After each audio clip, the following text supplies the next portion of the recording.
오늘 우리 집사님 기도하셨지만 동남아라고 하면 우리에게 떠오르는 나라들이 어떤 나라들 있죠? 이슬람 국가들, 예를 들어서 인도네시아, 세계에서 이슬람이 가장 많은, 인구가 가장 많은 나라가 인도네시아예요.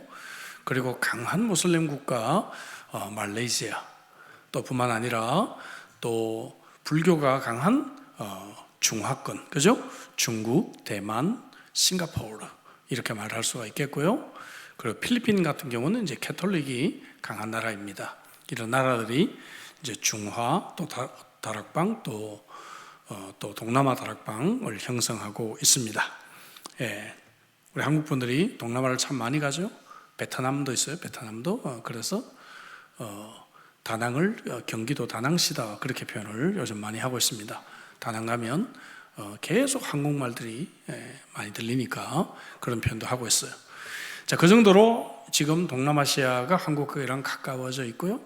그리고 동남아는 또 중화권은 한국을 무척 사랑하고 있습니다. 여러분 그거 아세요? 그래서 그 한국 그 프라이드 치킨, 코리안 프라이드 치킨, 와 이거 얼마나 인기 있는지 몰라요.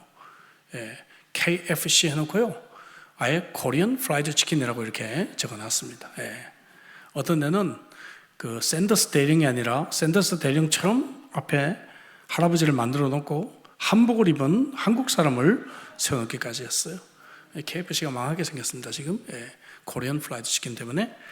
자, 이런 말씀 드리는 것이 여러분들의 다락방 이름을 한 번쯤 생각하시면서 그 나라 사람들을 가슴에 품고 우리 기도하고 복음을 알 수 있도록, 또 그 땅에서 선교하는 선교사님들을 가끔씩이라도 한 번씩 기도하는 여러분들이 되셨으면 좋겠습니다. 아멘이시죠? 네. 자, 이런 얘기가 있어요. 술도 좋아하고 세상적으로 사는 사람이 죽었어요. 죽으면서 걱정이 됐어요. 나는 틀림없이 지옥 갈 거야. 지옥 갈 거야.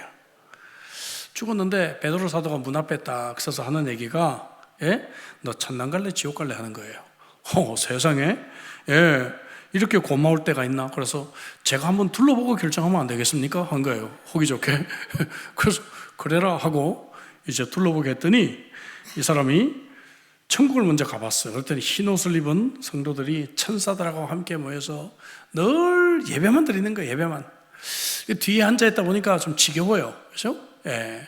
그래서 이제 지옥은 어떤가 하고 구경을 가봤더니, 이거 지옥 가니까 술집도 있고 카지노도 있고 게임방도 있고 왁자지 그런 것이 마음에 들었습니다. 그래서 베드로 사도에게 가가지고, 베드로 사도님 저는 아무래도 이 천국 체질이 아니고 지옥 체질인 것 같아요.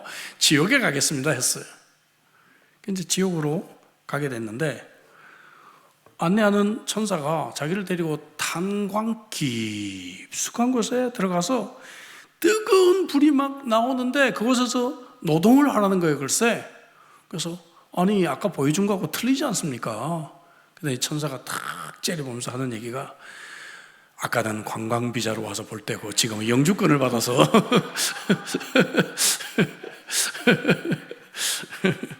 영주권을 받으면 여기서 살게 되는 겁니다.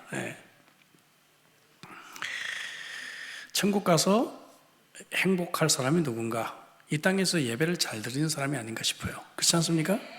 이 땅에서도 정말 하나님 말씀 좋아하고 찬송 좋아하고 예배를 좋아하는 사람, 이런 사람들이 천국에 가서도 정말 주님과 함께 천국 생활을 굉장히 즐기지 않을까 생각합니다. 오늘 여러분 그동안에 이 포도나무의 열매에 대한 시리즈 마지막 시간을 가지려고 해요. 마지막 시간은 항상 좀 더 쉽고 짧게 하는 것이 좋습니다. 그래서 그동안에 우리가 많은 말씀들을 나눴잖아요. 우리 바구니 기억하시죠? 4가지 바구니. 첫째는 열매가 전혀 없는 바구니, 두 번째는요 열매가 조금 있는 바구니, 세 번째는 열매가 좀 많이 있는 바구니, 네 번째는 열매를 풍성히 맺는 바구니. 기억나시죠? 그래서 어떻게 하면 열매가 전혀 없는 상태에서 열매를 조금이라도 맺을 수 있을까 하는 것들을 우리가 말씀을 생각해 봤고, 그 다음에 어떻게 하면 열매가 조금밖에 없는데 더 많은 열매를 맺을 수 있을 것인가, 이걸 또 생각해 봤고요. 이제 오늘은 마지막으로 어떻게 하면 열매를 풍성하게 맺을 수 있는가에 대한 말씀을 오늘 나누면서 이 시리즈를 마치려고 생각을 합니다. 오늘 본문 15장 5절에 나는 포도나무요 너희는 가지라 그가 내 안에 내가 그 안에 거하면 사람이 열매를 많이 맺나니, 그죠? 나를 떠나서 너희가 아무것도 할 수 없다라고 말씀하고 있습니다. 열매를 많이 맺는 것 어떻게 해요? 비결이 이미 나왔어요. 내 안에 거하라는 것이죠. 예수님 안에 거하라. 자, 이게 뭔가? 이 포도나무의 비밀이라는 책을 쓴 저자는 이런 이야기를 들려줍니다. 어떤 사역자가 사역을 열심히 하다가 탈진이 왔어요. 탈진이 와가지고 이제 자기의 멘토 되는 사역자에게 와서 상담을 합니다. 근데 이 멘토가 어떤 얘기를 들려주는가 하면 손을 가지고 얘기를 해줘요. 당신의 능력이 약할 때는 주님의 능력을 의지하고 사역을 했습니다. 그래서 당신은 사역이 기쁨이 있었고 즐거움이 있었습니다. 근데 이제 당신의 사역이 점차 늘어나고 사역이 좀 잘 되고 열매가 있기 시작하면서 주님의 능력과 자신의 능력이 대등하게 되었습니다. 이때만 해도 잘 모르셨겠죠. 바쁘게 열심히 사역하고 다녔을 것입니다. 근데 어느 순간에 당신의 명성이 높아지고 당신이 너무 많은 일을 하게 되면서 주님과의 만남과 주님의 능력을 의지하는 것이 약하게 되었습니다. 그래서 당신이 지금 이렇게 힘들고 탈진한 가운데 있는 것입니다. 이제 다시 원위치, 그죠? 주님의 능력을 더 의지하는 이러한 단계로 나가야 회복이 될 것입니다 하는 얘기를 들려주고 있습니다. 나무와 가지의 연결 지점을 잘 보시면 우리는 눈으로는 잘 알지를 못해요. 근데 여러분, 이 생물학적으로 그것 속에 많은 것들이 일어나고 있겠죠. 뿌리로부터 얻게 되는 영양분과 물 같은 것들이 가지로 막 계속 연결을 해주고 있지 않겠어요? 하나님께서 정말 이 많은 일들을 우리가 열매를 맺기 위해 일하고 계신다 하는 것을 보게 됩니다. 내 안에 거하라고 하신 이 말씀대로 우리가 주님 안에 거할 때 우리는 하나님의 그 공급을 받게 된다는 것이죠. 그래서 오늘 본문 7절 안에 거하라 이 표현이 무려 10번이나 등장을 해요. 원어적으로 보면 10번 계속 거하라 하다 보면 오늘 본문이 끝이 나게 되는 것입니다. 거하라 이 말의 직접적인 의미는 밀접하게 연결되어 있다 그 뜻이에요. 밀접하게 연결되어 있다, 혹은 또 오랫동안 정착되어 있다 그 말이에요. 제가 이 말을 이야기된 게요, 이 원어적인 의미를 이야기된 게 오래전에 제가 혼자 이제 한국을 갈 때인데 비행기 안에서 이제 어떤 4살짜리 남자아이가 이렇게 막 돌아다니고 하는 거예요. 아이가 참 귀엽고 이쁘더라고요. 그래서 제가 아이를 불러가지고 제가 좀 게임을 해주고 했어요. 그랬더니 그냥 아이고 이게 뭐 마치 자기 아빠인 것처럼 제 무릎에 앉아가지고 막 너무너무 친하게 막 잘 놀았어요. 그 속으로는 얘가 이게 비행기에서 내리면 안 떨어지면 어떡할까? 이런 착각까지 하면서 재밌게 갔는데 비행기가 한순간에 흔들리니까 엄마한테 바로 달려가더라고요. 저는 그냥 쳐다보지도 않고 바로 달려가가지고 엄마 품에 푹 안기더니 그 다음에 비행기 계속 흔들리는데 자더라고요. 처음에 막 무서워서 막 엄마 그러면서 가더니 자더라고요. 그래서 제가 이 아이를 보면서 이 단어가 이해가 되었어요. 예수님 안에 거한다는 것이 바로 이 뜻이구나. 여러분 이해가 되세요? 우리가 정말 이 세상 속에서 풍파가 있고 걱정이 있고 염려가 있고 고민이 있고 스트레스가 있는데, 그런데 예수님 안에 딱 거하는 순간에 이 어린아이처럼 깊은 잠도 잘 수 있는 평안을 우리가 회복하게 한단 말이지. 그래서 예수님 안에 거하라는 말이 기본적으로는 이런 의미를 가지고 있지만 우리가 몇 가지 좀 생각해 보려고 합니다. 자, 지금까지는 여러분 주도자가 하나님이셨어요. 열매가 전혀 없는 가운데 열매를 맺게 한다. 하나님이 뭘 해요? 하나님이 징계하신다고 그랬죠. 기억나십니까? 하나님이 우리를 징계하신다. 열매를 맺도록. 그리고 우리를 치료하신다. 열매가 없는 포도나무 가지는 땅에 가지가 떨어져서 병충해 이런 병 때문에 열매를 못 맺고 있다 그랬습니다. 그래서 이것을 아이로, 기억나시죠? 주님께서 들어 올려주셔서 햇빛을 받고 이 가지가 다시 치료되도록 해주셔야 열매를 맺는다 그랬어요. 주도권이 누구한테 있어요? 하나님께 있죠. 하나님이 하신 일이에요. 그죠? 예. 하나님이 그 일을 하실 때를 우리가 기억하자 그랬어요. 자, 열매가 조금 있는 상태에서 열매를 더 많이 맺는 상태도 하나님이 주도권을 갖고 있어요. 그래서 하나님이 우리들에게 가지치기를 하신다 그랬습니다. 그죠? 우선순위의 재정립. 기억나시죠? 우리의 삶에 우선순위를 정립시키세요. 예. 사업에 너무 몰두돼가지고 영적인 일에 참으로 우선순위가 혼돈되었을 때 하나님이 사업을 조금 어렵게도 하시고, 그리고 내가 너무 바쁘게 생활하면서 뭔가를 우선순위를 혼돈할 때 하나님이 좀 질병을 주시기도 하고, 이런 우선순위를 위해서 가지치기를 하나님께서 하신다라고 말씀했어요. 주도권이 누구한테 했어요? 하나님께 했어요. 자, 그런데 예수님 안에 거하라, 하나님 안에 거하라, 이것은 주도권이 누구에게 있는가 하면 이게 우리한테 있단 말이에요. 이게 놀라워요. 예? 그러니까 하나님이 정말 풍성한 열매를 맺도록 하는 것은 이건 뭐예요? 이제 너희들에게 달려있다 이거예요.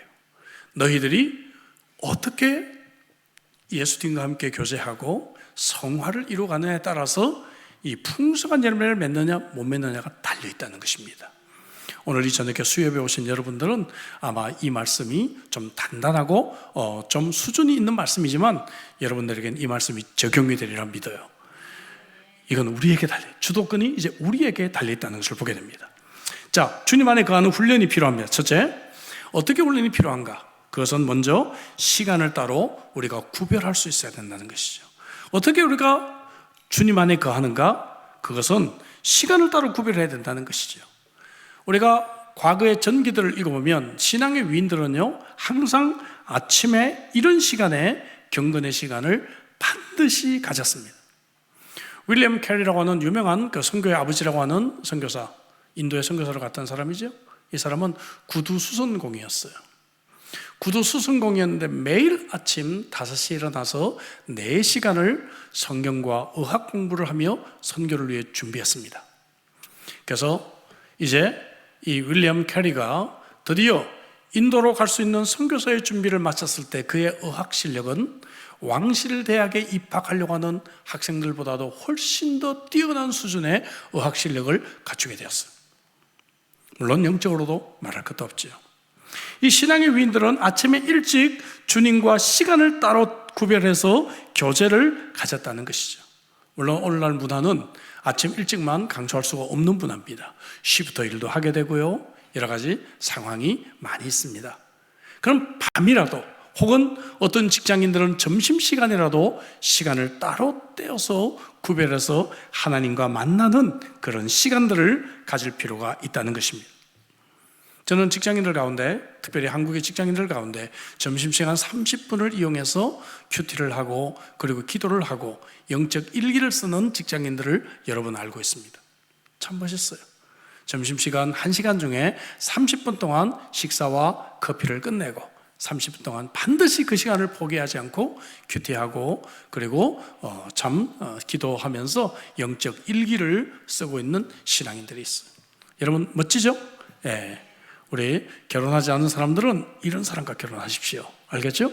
이런 사람과 결혼하면 틀림없어요. 예.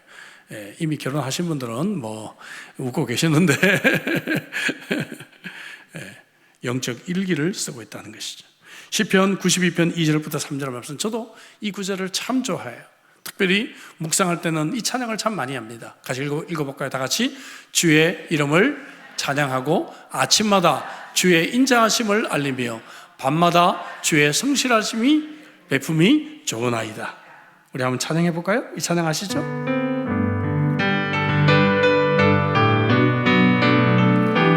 묵상을 시작할 때 이 찬양으로 시작하면 좋습니다. 아침에 주의 인자하심을 나타내시며 밤마다 주의 성실하심을 베품이 좋나이다.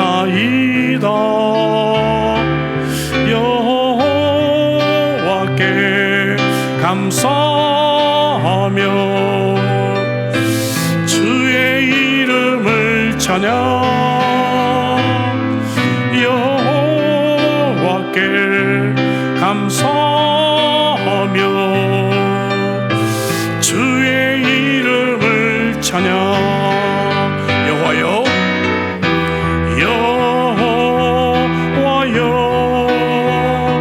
주의 행사가 어찌 그리 크신지요 주의 생각이 심히 깊으시나이다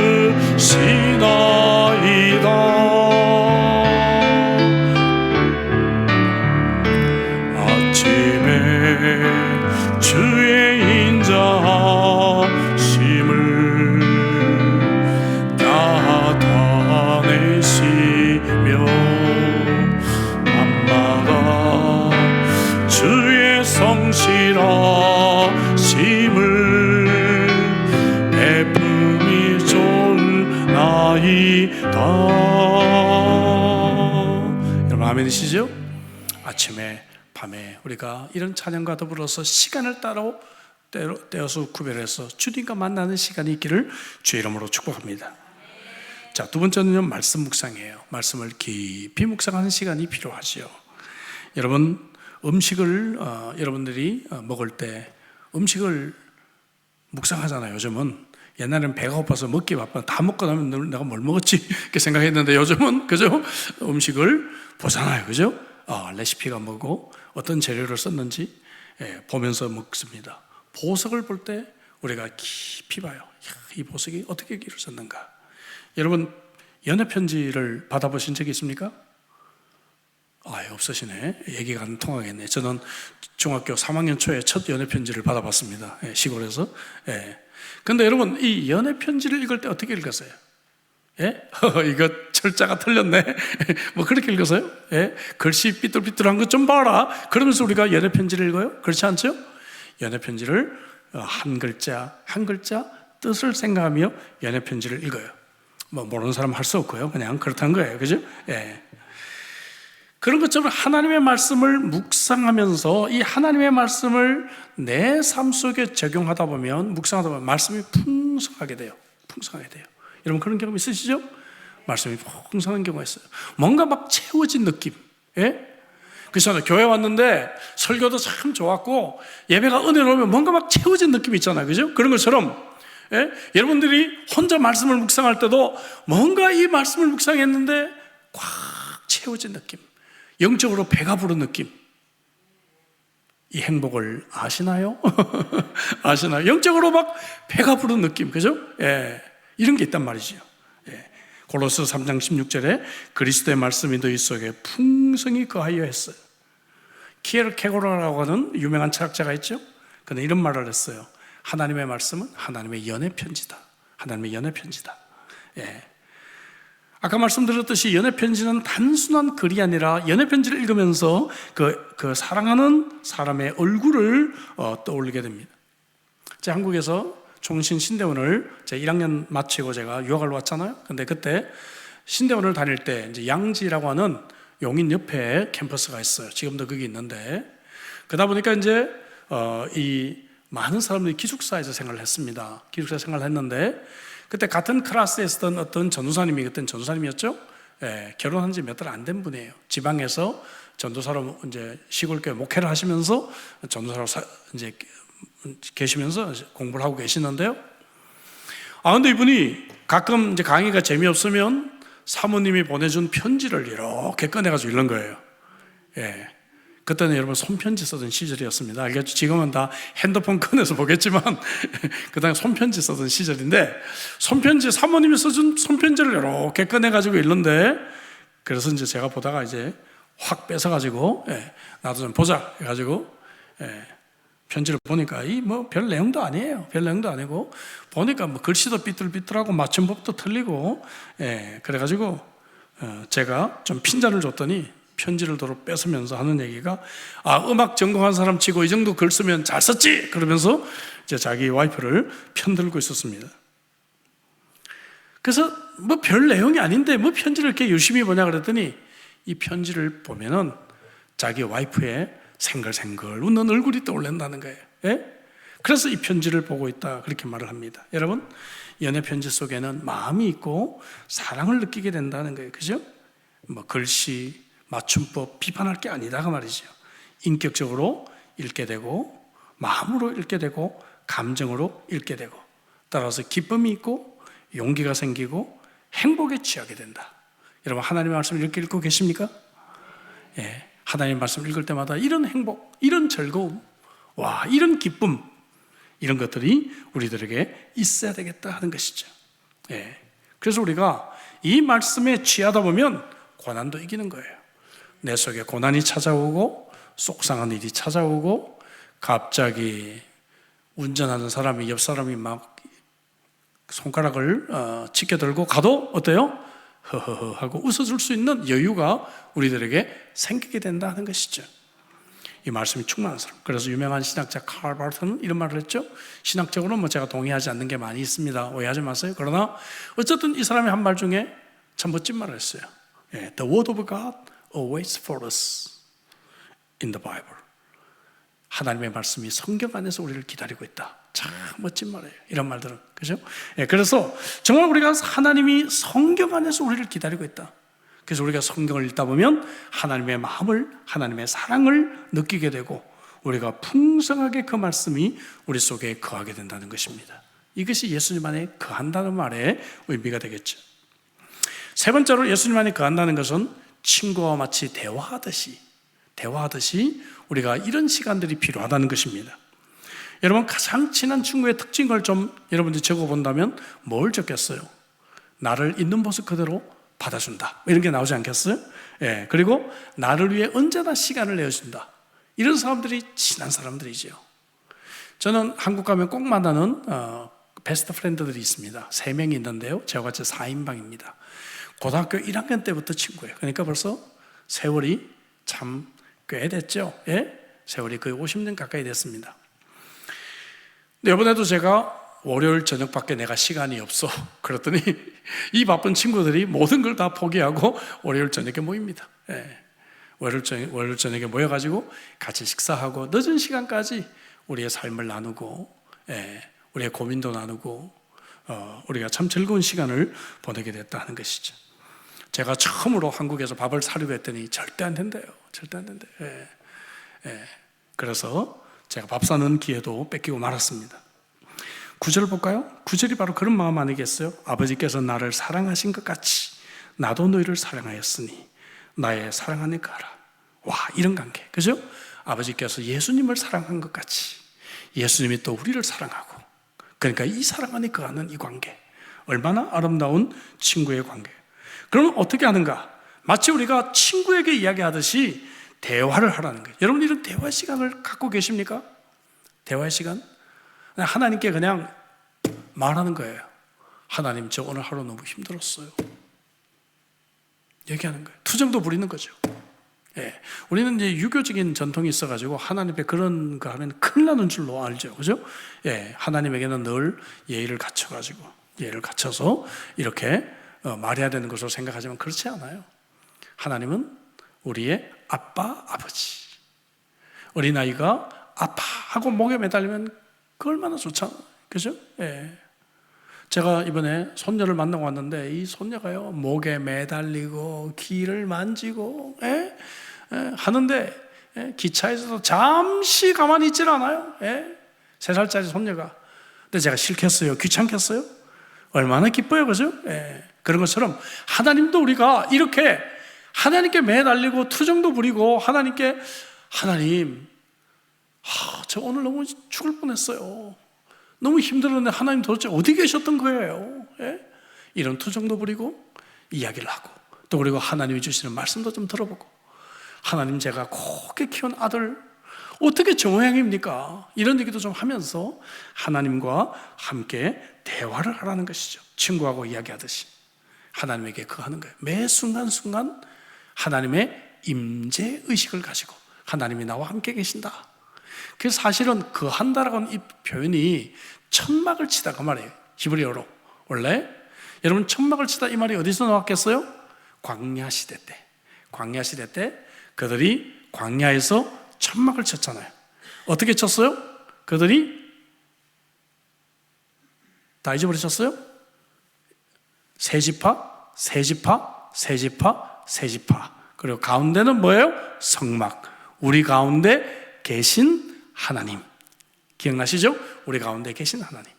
그래서 이 성막을 친다. 영어로는 dwell이라고 표현을 했는데 이 단어가 바로 뭔가 하면은 하나님이 우리 가운데 천막을 치고 계신다 그 말이에요. 알겠죠? 어때요? 여러분 마음에 하나님이 천막을 치고 계십니까? 아니면은 저 돈마귀가 지금 아니면 혹은 뭐 음란마귀가 혹은 또 뭡니까? 무슨 뭐 게임마귀가 천막을 치고 있습니까? 정말 예수님께서 그죠?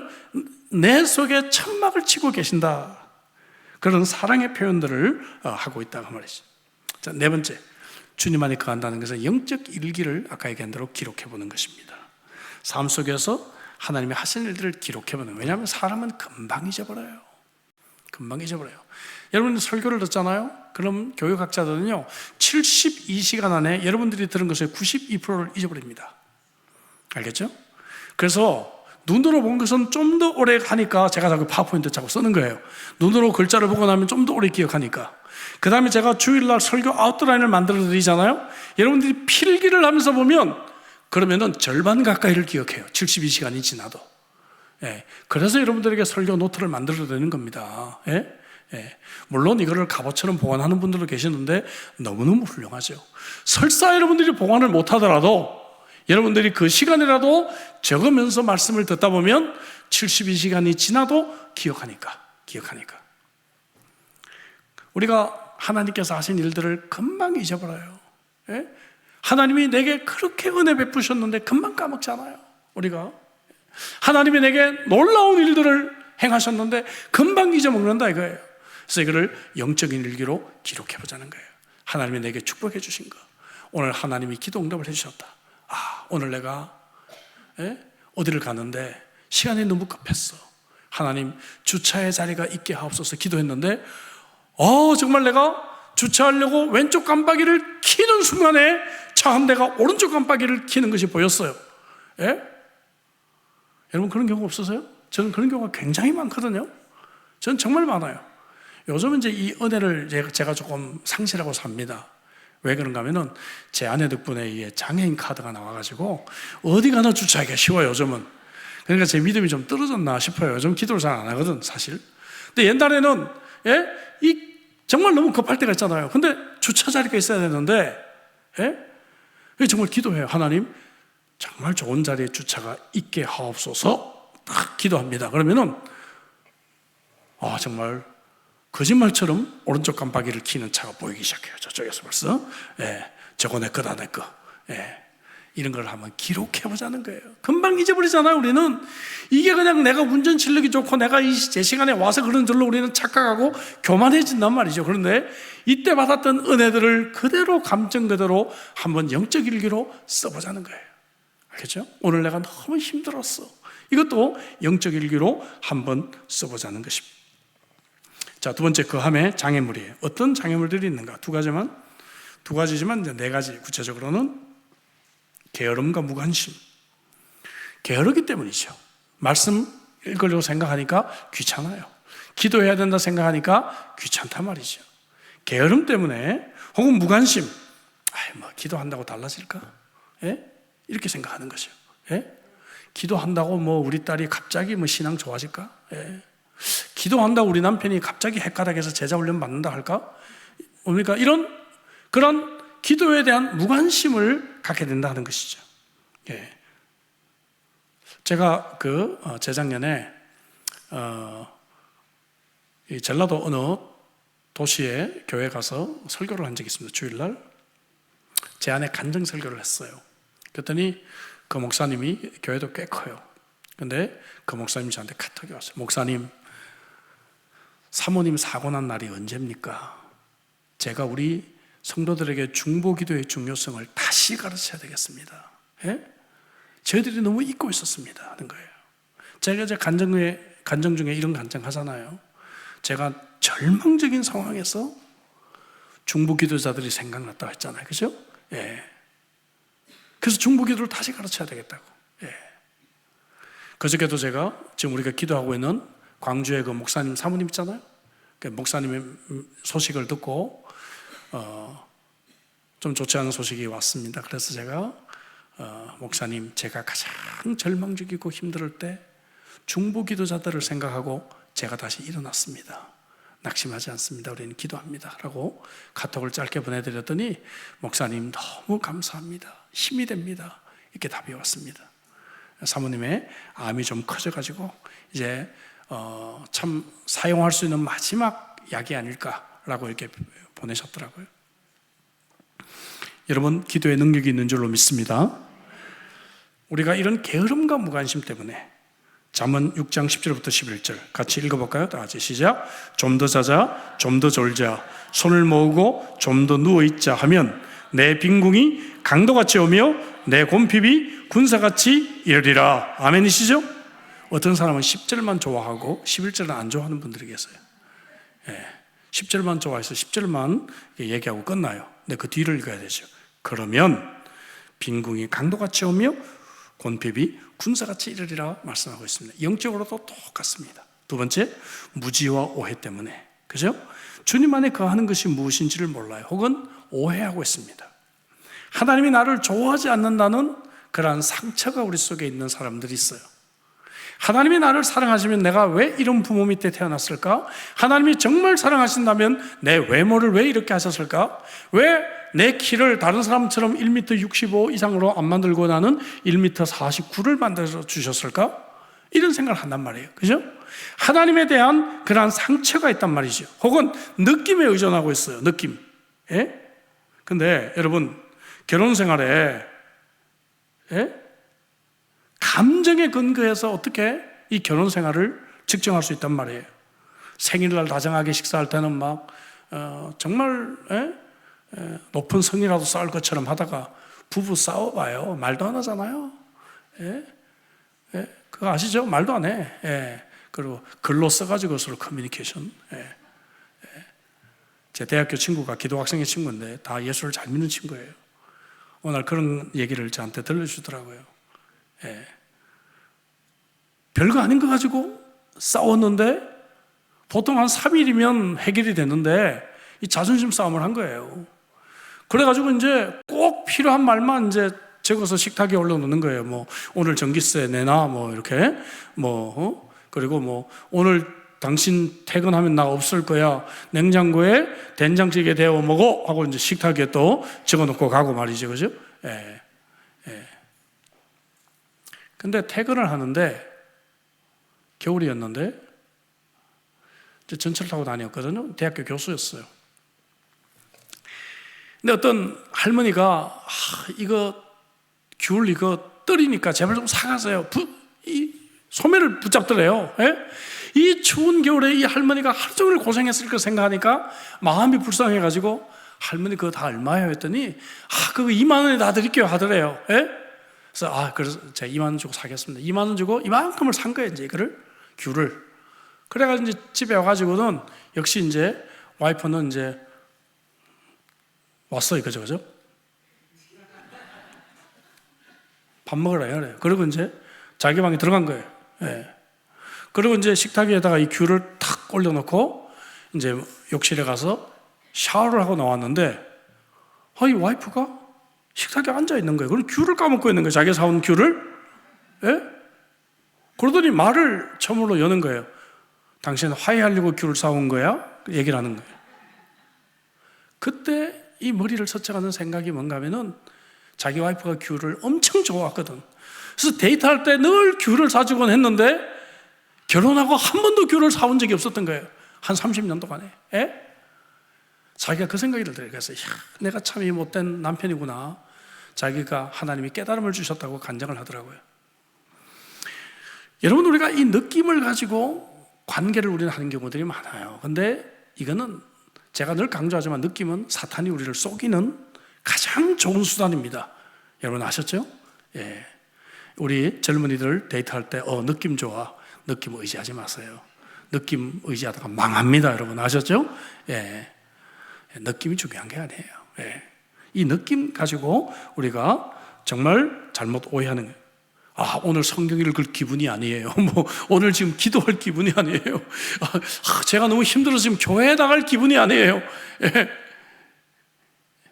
Very wrong이에요. 그죠? 예.